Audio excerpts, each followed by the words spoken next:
Shalom Bapak Ibu Saudara yang dikasih dalam Tuhan, mari kita satu di dalam doa.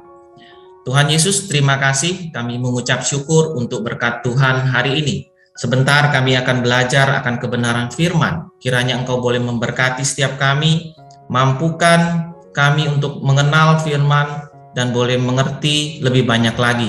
Terima kasih Bapa, berkati kami agar kami boleh sungguh-sungguh bisa mengerti apa kehendak Tuhan. Di dalam nama Tuhan Yesus hamba berdoa dan mengucap syukur. Haleluya. Amin. Shalom Bapak Ibu Saudara yang kasih dalam Tuhan, puji Tuhan.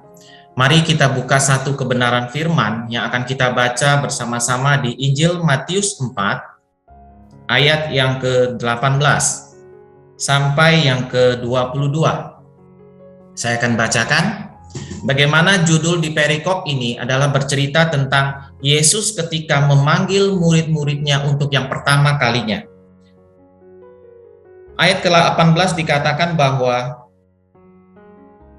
dan ketika Yesus sedang berjalan menyusur danau Galilea, ia melihat dua orang bersaudara, yaitu Simon yang disebut Petrus dan Andreas, saudaranya.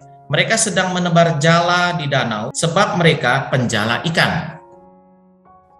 Ayat ke-19, Yesus berkata kepada mereka, "Mari ikutlah aku dan kamu akan kujadikan penjala manusia." Ayat ke-20, lalu mereka pun segera meninggalkan jalannya dan mengikuti dia.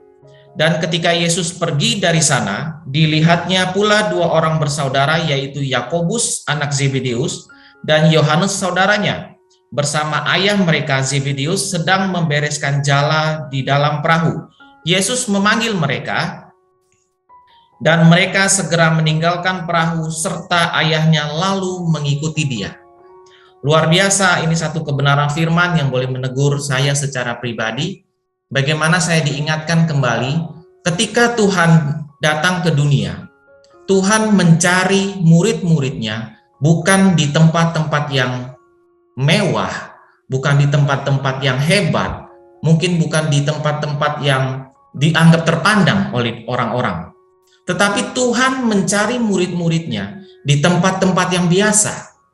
Bagaimana kita lihat, kita diingatkan kembali bahwa kita dulu adalah orang-orang yang biasa. Kita sekarang boleh terlibat di dalam suatu pelayanan, kita boleh menjadi murid-murid Yesus, itu adalah satu kebanggaan. Pernahkah kita menyadari kenapa Tuhan memakai kita, mencari kita orang-orang yang sederhana, orang-orang yang biasa? Bagaimana kita lihat murid-murid pertama kali dicari adalah orang-orang yang berlatar belakangnya adalah nelayan. Bukan orang-orang pandai, bukan orang-orang hebat, tetapi itulah yang mau dipakai Tuhan menjadi berkat. Hari ini firman Tuhan ini menyadarkan saya, bagaimana saya dulu adalah orang yang ketika akan melayani Tuhan selalu berpikir, selalu di dalam ketakutan karena saya punya keterbatasan. Di mana keterbatasan saya yang paling utama adalah saya adalah orang yang penuh dengan kegugupan, penuh dengan ketakutan, punya grogi yang sangat luar biasa. Pernah satu kali ketika Tuhan izinkan, saya ada di dalam satu pelayanan. Ketika saya disuruh tampil, hal pertama yang saya pikirkan adalah ketakutan yang luar biasa sehingga membuat saya apa yang ada di dalam pikiran saya, apa yang saya renungkan itu menjadi lupa sama sekali. Tetapi ketika saya membaca firman ini, saya diingatkan Tuhan lagi bahwa Tuhan bukan mencari orang-orang pandai. Tuhan bukan mencari orang-orang yang hebat. Tetapi Tuhan ingin mengubah kita yang mau menjadi murid Tuhan, bukan menjadi pengikut Tuhan saja. Jangan hari ini kita berkecil hati. Percayalah, Tuhan sanggup merubah kita asal kita rindu mau mencari Tuhan dengan sungguh-sungguh. Tuhan tidak pernah mau tahu apa riwayat hidup kita, apa masa lalu kita, apa kekurangan kita, tetapi Tuhan sanggup mengubah kita dari yang menurut manusia bodoh, menurut manusia hina, menurut manusia tidak terpakai. Tuhan sanggup mengubahkan kita. Hari ini saya mengucap syukur ketika saat ini saya sedang boleh melayani Tuhan. Saya diingatkan kembali bahwa Tuhan mampu mengubah hidup saya yang penuh dengan keterbatasan, yang penuh dengan ketidakmampuan menurut manusia, tetapi Tuhan bisa rubahkan menjadi alat Tuhan, menjadi murid Tuhan yang siap untuk melayani Tuhan. Bagaimana juga di firman Tuhan dikatakan, Paulus mengingatkan kita kembali bahwa Tuhan ingin memakai kita untuk menjadi alat-alat Tuhan yang menjadi kebanggaan Tuhan. Mari kita lihat di satu kebenaran firman di 1 Korintus 1 ayat yang ke-25 sampai ke-29. Di sini Rasul Paulus mengingatkan kita bagaimana firman Tuhan mengatakan, sebab yang bodoh dari Allah lebih besar hikmatnya daripada manusia, dan yang lemah dari Allah lebih kuat daripada manusia. Tuhan mengingatkan kita di ayat yang ke-26, Rasul Paulus mengatakan bahwa ingat saja saudara-saudara, bagaimana keadaan kamu ketika kamu dipanggil. Menurut ukuran manusia, tidak banyak orang yang bijak, tidak banyak orang yang berpengaruh, tidak banyak orang yang terpandang. Kemudian di ayat selanjutnya, tetapi apa yang bodoh bagi dunia, dipilih Allah untuk memalukan orang-orang yang berhikmat. Dan apa yang lemah bagi dunia, dipilih Allah untuk memalukan apa yang kuat. Dan apa yang tidak terpandang, dan apa yang hina bagi dunia, dipilih Allah. Bahkan apa yang tidak berarti, dipilih Allah untuk meniadakan apa yang berarti. Supaya jangan ada seorang manusia pun yang memegahkan diri di hadapan Allah. Ini luar biasa saudara, firman Tuhan ini meneguhkan, menguatkan, mengingatkan saya bahwa hari ini kita, ketika engkau rindu melayani Tuhan, jangan pakai perasaanmu, jangan pakai pikiran kita, tinggalkan segala kelemahan kita.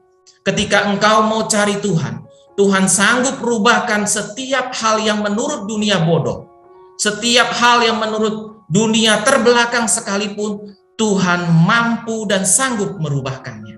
Hari ini terlalu banyak kita lihat, bagaimana kita lihat banyak sekali hamba-hamba Tuhan, mungkin dari latar belakangnya yang dulu seorang penjudi, mungkin dulu seorang pemabuk, dulu mungkin seorang pezina sekalipun, tetapi ketika kita mau dirubah Tuhan, ketika kita meresponi panggilan Tuhan, maka Tuhan bisa merubahkan kita.